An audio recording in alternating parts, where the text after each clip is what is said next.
listen closely to the background. If you can recognize this music, chances are you know it as one of Kevin MacLeod's themes, the king of royalty-free music. However, it's possible you might recognize it from somewhere else, an iconic mobile game that made an impact on many gamers' childhoods. And the game I'm talking about is, of course, Blockheads. Blockheads is a Minecraft-inspired sandbox game that heavily relies on the peaceful aspects of world building, as instead of a normal first-person adventure, it's more like any Sims game, where you control the characters by tapping on objects to get prompts to do actions, like for example breaking blocks, crafting tools, and simply just walking from point A to point B. The game managed to garner over 600,000 downloads during its release, and at its peak it got a whopping 10 million.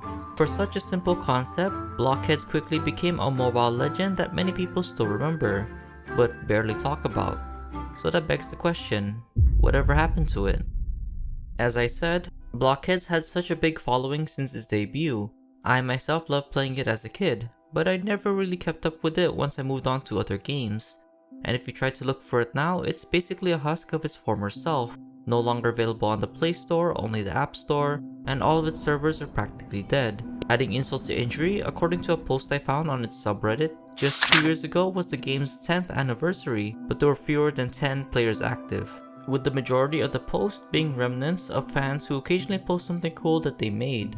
Compare that to other so-called Minecraft clones like Survivalcraft or Terraria, and it's like night and day. Terraria is still a popular icon, and Survivalcraft, though being less popular, managed to get a sequel and a bit of resurgence after a certain movie. Flint and Steel! But despite many people still remembering and loving Blockheads, it seems to be the only one left in the dust. So I did some digging, and what I found was truly unfortunate. So sit back and relax, and follow me, dear viewer, as we take a look back and discover what happened to Blockheads. First, let's set the stage. The year was 2011. Minecraft would leave its beta stages and be commercially released as a full game, and it became an immediate success, with YouTube being filled to the brim with Minecraft Let's Plays, Hunger Games, Survival Islands, and etc. Overall, Minecraft was a game that promoted being creative, so one person decided to do just that, a person named David Frampton. David would absolutely love playing Minecraft, and while he enjoyed it, he also had a very different taste when it comes to games. He was more of a big fan of world-building titles like The Sims, StarCraft, and Civilizations. So that's when he came up with the idea for a new game. He wanted to incorporate his personal favorite playstyle and combine it with the creative aspects and appearance of Minecraft, and thus, Blockheads was born. David has some experience with games, as he was also known as the solo developer of his own studio called Magic Jungle Software, and his first game was actually a lesser known title called Chopper and Chopper 2, where you basically control a helicopter to blow up tanks and rescue civilians. However, this was just made for fun, and Blockheads would be the real game he'd take seriously.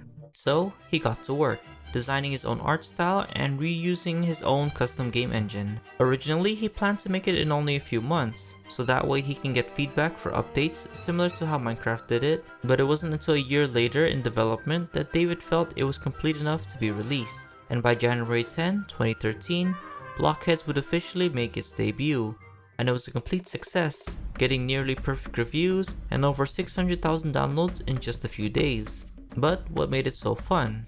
Well, let's break it down. Before you create a world, you must first create your character. Personally, I like to make myself in a game, but it can be anything you want, as later on you'll get more characters to use, which I'll explain later. Anyway, once that's done, you'll spawn from a portal in a completely new world. You can either tap where to go or use a control pad. I'd say the touch controls were better, as it was the intended way David wanted players to play. Every action you do starts with a tap, and it does take some time to do depending on what you're doing. For example, if you try to mine stone with your bare hands, it'll take a while. Once you get your first wood and some flint, you can start crafting your first set of flint tools. This, along with some ores and other features, are a bit different to make the game unique and not a complete copy. So there's different mobs, different items, and more. Also, since you can't open a crafting menu, you'll have to get a crafting table from the portal. The portal is an important object in all worlds, as it contains a lot of the game's premium items, like better and unique tools, to being able to get another character to control. Getting another character is important, as not only does it save time, your characters have a stamina and happiness meter, so they will get tired or sad after some time if you make them do too much. So with multiple characters, you can have them all work together to gather resources and explore more efficiently. This also opens up a lot of options for characters, and to add on to your customization were clothes. There's no armors to use as there's really no hostile enemies to fight against. The real threats are the environment, as the only thing that can really hurt you is the temperature or starvation, so having clothes to wear helps keep your characters warm. As for mobs, there's spiders that hide in trees and a troll that guards crystals underground, but they're mostly there to keep you from exploring further without proper tools. There's also sharks and scorpions, although I never really saw these because I didn't get that far. And also donkeys, which you can ride to go places faster than walking. As for starvation, Blockheads offers a few options for food. You can get chicken from dodos, but the major food source mostly comes from fruit trees, like apples and oranges. And if you really don't want to wait, this is where the game's premium currency comes in. Now, if you've been on the channel long enough, you'll know that I absolutely despise this kind of practice. But in Blockhead's case, it's actually great on how they handle it. Ads aren't shoved in your face for not having premium. Instead, you can choose to watch it at any time. And also you can find the crystals underground, which is essentially their version of Minecraft's diamonds, as it's a rare and useful resource. And I know this might not be for everyone. All of it seems kinda tedious, so how can it be so good? Well, it can be a fun experience if you change your perspective and not go into it expecting a game like Minecraft. Instead, think of it like a Sims game. Its simplistic nature and basically 2D environment make it super easy to play, as you can literally see what's in front of you just by scrolling around. And with rarely any hostile mobs to worry about, you can literally turn your brain off while playing this. Characters can even crawl through one-space blocks, so sometimes you don't even need to think about proper placement, since you can squeeze right through.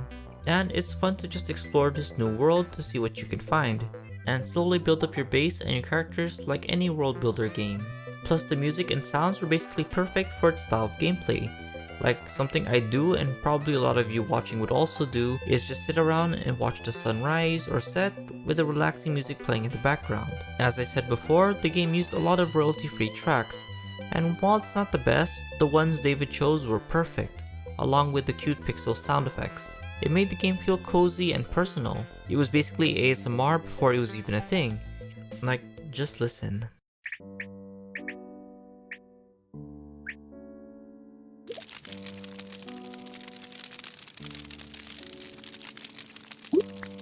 So with all that being said, how could a game like this fail? Well, it started with one of its main features, which is the ability to host servers, as you can open up your own server with enough crystals and let anyone join. And since anyone can find any active world and join, server hopping was something fun to do. However, this is the internet after all, so it wasn't long until the usual suspects came in. On some servers, there were people who tried to edate each other, or scammers who tried to get kids to give out sensitive information. There were also no censors at the time, so if you didn't get a normal server, you'd either get edators, no one ever wants to sit next to me, me neither, or the average Instagram content. This will end up turning off people from the game entirely. However, this kind of stuff happens for most games. Like if you go to any Roblox game, you're bound to find these types of servers even in the most unnatural locations. The true tipping point of the game was during 2021, as the game was suddenly removed from the Play Store. No news or anything from David or Noodle Cake Studios, the one that published it. It didn't help that the last major update was version 1.16 back in 2014, and while it added a lot of new features, the lack of updates made the player base decline, and the removal of the Android version was kicked to the teeth, as now the game basically lost half of its already declining player base. The reason for its removal was later revealed by David himself as the game's engine being too old. It hasn't been updated in a long time, and it didn't meet the new Android phone standards. It's a whole lot of programming mumbo jumbo that I don't fully understand, but the game was made with C script, so with Android having different requirements and expectations, it was hard for David to update it to the standard. So with the declining player base from the lack of updates, and half of the player base being gone, it was no surprise that a year later in 2022, David would officially shut down the online servers, as there was not enough players or revenue to keep them running. At least David did allow players to download their worlds first before pulling the plug, and he did keep the game on the store as you can still play it offline, which I really appreciate as most developers would rather just let their games be left to rot. But the final nail in the coffin for Blockheads was that David was already working on a new game that was inspired by it, called Sapiens. Apparently it was in the works for about 7 years, and development started around Blockhead's last update, and it shows, as the game is basically a much bigger and 3D version of Blockheads, but instead of blocks, it's humanoids and tribes. And honestly, I'm happy he still got to make a new game, and unlike many other mobile games of the past, Blockheads got off pretty easy. It is still available on the App Store, and it's not a buggy mess. And while you can't do online servers, you can always play with a friend or by yourself, making it the perfect offline game. If I had to sum it all up, basically Minecraft was an amazing orchestra full of musicians and a large audience, while Blockheads was the one guy who'd play the piano in a restaurant. While not the best or nearly as good as the one that inspired it, it was still great. A fun personal memory for all who experienced it, and it was something that would make an impact on our childhoods just as much as Minecraft did. Thanks for watching. I hope you enjoyed this brief look into the rise and fall of a personal favorite of mine. Sorry this took so long. A lot of things happened after I got back from my vacation. All of it is sorted out, or at least I hope it is. So for now, I'm officially back to making videos. Thanks again to those who were patient enough to wait for my return, and for the positive comments wishing me well on my break. I am still glad and happy to have such a great and supportive community. Speaking of which, if you didn't know, I do post a lot on the community tab about updates on the channel, polls, and other stuff. So feel free to check those out. And if you enjoyed the video, please remember to leave a like and subscribe so that I can get noticed by YouTube's algorithm. And if you really want to support the channel, consider becoming a channel member. Link in the description below. Again, special thanks to all my channel members and to you, the viewer, for watching. The next video will most likely be about survival craft, and after that, I'll either do one for Battle Cats or finally tackle the Shadowfight 2 lore video. You can ask which one you'd want to see first in the comments below. And as always, I'll see you in the next one. Take care.